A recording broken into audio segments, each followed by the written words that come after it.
একটু পাটলে একটু পাতলা হ্যাঁ লিতে লিতে যত দেরি করতে পারো। ভাই একটু দাঁড়াই হ্যাঁ রুস্তম, কি খবর? ভালো?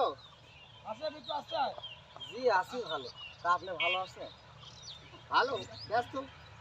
বিশেষ করে তো শান্তি থাকতে জানা সব সময় সময় নেই, অসময় ডেকে পাঠায়। তা তো ডিসিএসসি এর আপনার কি দোষ আছে? দরকার আছে, নানা বিষয় ঠকে গেলে বুদ্ধি পরামর্শ ডেকে পাঠায়। ঠিক আছে, তাহলে তো আপনি ডিসিএসসি চাইতে বেশি জ্ঞানী না, তাইলে চাকরিটা নিয়ে নিলেই পারেন। এই জন্যই তোমার বউ থাকে। শোনো বোকা, আমি যদি ডিসি চাকরি নিতাম তাহলে তো আমি ডিসি হয়ে যেতাম। তাহলে এই যে বুদ্ধি পরামর্শ দিয়ে একটা যে সহযোগিতা করতেছি, এগুলা কি করছো? হ্যাঁ,